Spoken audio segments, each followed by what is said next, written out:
It's good morning, Grease Stine. Welcome to Yellow Shelf. Thank you. I'm excited to be here. Thank you for having me. Oh, it's my pleasure. Congratulations, your book is out now. It's called Full Throttle and Talk. Tell us all about the book. Okay, so Full Throttle and Talk on my Alien Roadtrip is kind of like a thrivival guide for brilliant, sensitive, and maybe slightly quirky humans um, who are navigating life, trying to find their value and their way, if you like. But it's kind of also for the people who live with and love or lead people like us, or like me, I should say. Um, so, I wrote it's really, it's kind of like my memoir, but it's also a bit of a self-help book. It's a companion on your journey. It's not how to do this and how to do that, but it's really about celebrating differences. Because in this linear world that we live in, the systems that we live in, it's kind of like not always so good to step sideways and Uh, be different, and yes. to me, as somebody who's worked in tech for most of my life, for almost 40 years, getting old, we really need those differences. We need those differences in our lives, in our friendships, but we also need them for innovation and impact, right? So this is really um, about helping you navigate your own differences and helping you see them as strengths and superpowers, so that you can contribute to the world in a way that is useful to you. And so, I don't see differences as a problem. I see them um, as something that the world needs. And I see self-erasure or shape-shifting or masking as a big problem because we all try to fit in. So we're kind of forced into that side of things. Yeah, and what the book does, it helps with a level of acceptance and understanding. And, it's a very safe space as far as a read goes to encourage people to be okay. Absolutely, absolutely. So, it's writing the book, which I thought in my little neurospicy self would take 3 months from idea to published book, because that's what you think you can do when you Yes. are a little bit on the ADHD spectrum, self-diagnosed, I should say. But it took me almost 2 years or 20, just over 20 months. But on that journey, I had so many self-realizations myself and accepting my neurospicy brain that it was different, because I kind of up in a family that we're all like this. Like, I've got arms and legs, we talk over each other, we have no conversation is off the table. And then I walked into the corporate world, and it was kind of okay in the beginning when you're an individual contributor, if you like. And uh, but then you step more into leadership, and then you're supposed to toe the line, isn't that what they call it? And I've always been outspoken, but Yeah. then I have that little voice when I'm, the chattering outside your head at when you're in bed at night. You wake up at 2 o'clock and go, oh geez, I have to do this. Oh, I said that, that sort of stuff. So it's really about kind of it's a reflective kind of book as well. So it doesn't just tell my story. Gives you prompts. It shows different journeys of different people as well. So it's about, giving yourself permission to accept yourself as who you are and realize that what you think other people think isn't Yeah. necessarily what they think. They probably love you anyway. Yeah. And I love that word permission because it's like, the book really does encourage people to show up and to lead the way they lead. Uh, and that might mean speaking up, but yeah, it's a very Yeah, supportive book. yeah. Thank you, thank you.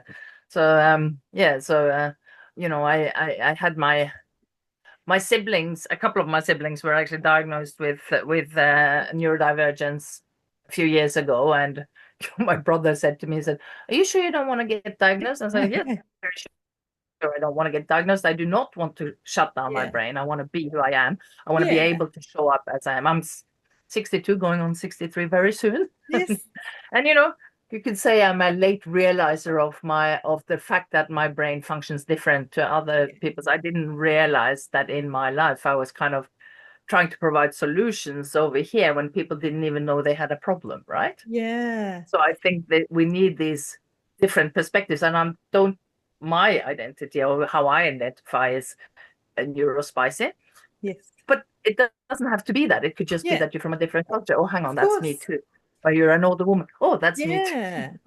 So we're all Yes. intersectional creatures. Yeah.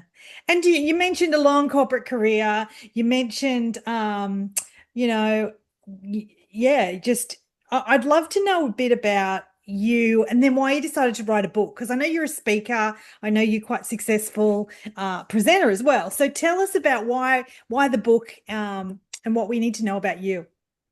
Yeah. So so the book, the inspiration for the book, actually, I should take a step to a year before that, because when I was about to turn 60, or 6 months before I turned 60, I decided that I wanted to do something different, something for the world. It's about time to really make a difference. So I Mm, decided I had hair down to my butt, mm. and so I decided to shave it off for Yeah. good. So I ran a campaign called Celebrating Differences at the I started on New Year's Eve going into 2023, and put it all up there, and then I had a couple of donations, and then there was crickets, and I went, Yeah. oh my God, my inner talk, all that sort Yeah. of stuff started happening.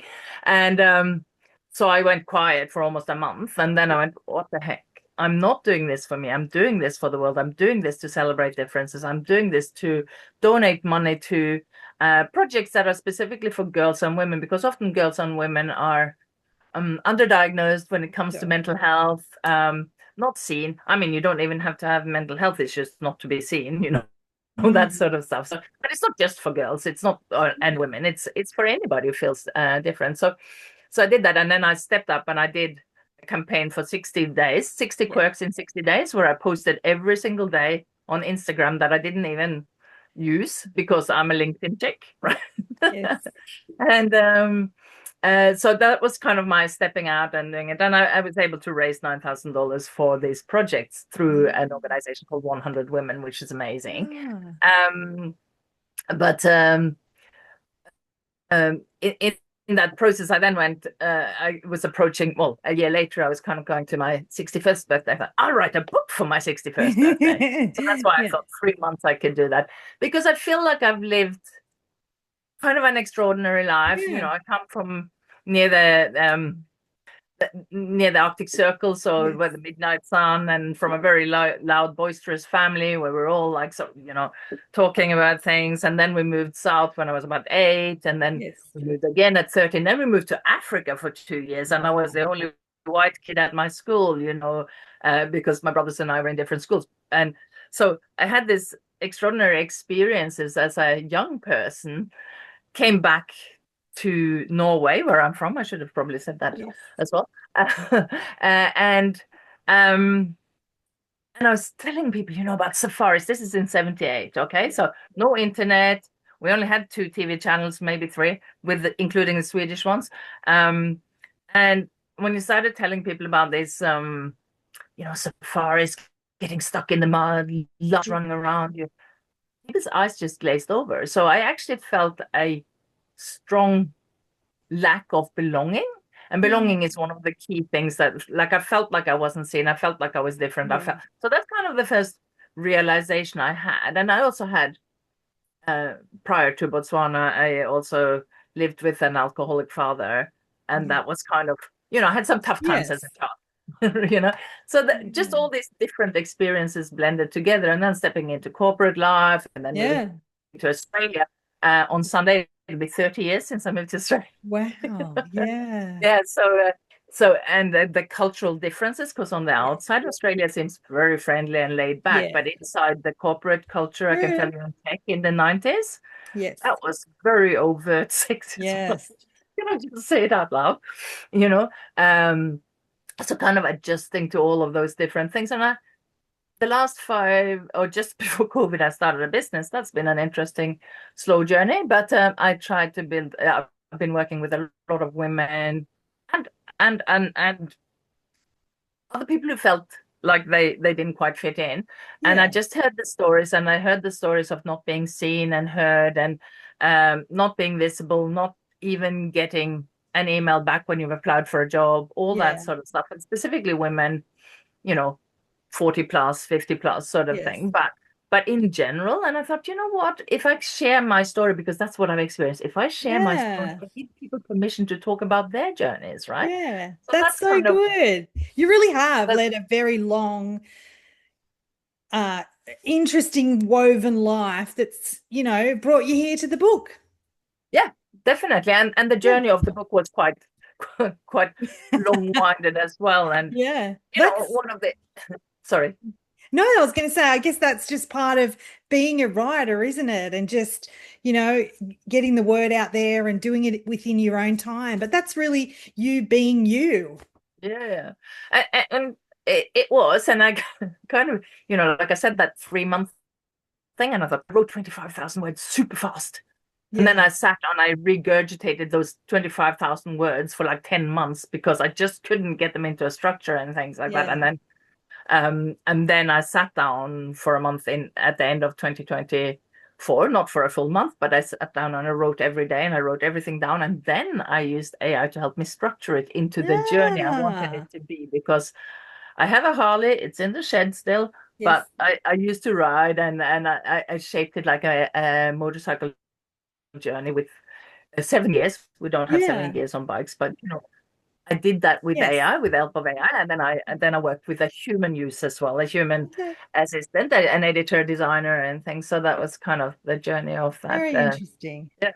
Great. Tell us, the book's out now. If we're listening anywhere in the world, how do we connect with you? How do we connect with the book? I know I follow you on LinkedIn. You've got a website, but you tell us where we go. Yeah. So my website is greastena.rocks. Uh, but LinkedIn is the place where you can really connect with me. There is a separate site for the book called full-throttle.com. Okay. And I guess to complement the book as well, I also I co-host a podcast called Vitalify Unplugged, which is, we have weird conversations about for quirky humans who are navigating the messy middle. So Yes. that kind of it's called Vitalify Unplugged.com. So those are the places, but LinkedIn is probably the best bet to get me. Yeah. So yeah, so that's where we're at. Fabulous. I will put those, what you mentioned in the show notes to make it easy for Yeah. people to get curious and connect with you. Gree, thank you so much for joining us. Yeah, thank It's you been so much for fun. All yeah, the best. you provide this beautiful space for us to share our Yeah. stories. It Thank is. you. It's a good space and it's a great Yeah. space for the audience too. So, yeah, look, thank you for sharing your book. And if there's any more books in the future, I would love to have you back on and support you. Awesome. Thank you so much, Joanna. Cheers.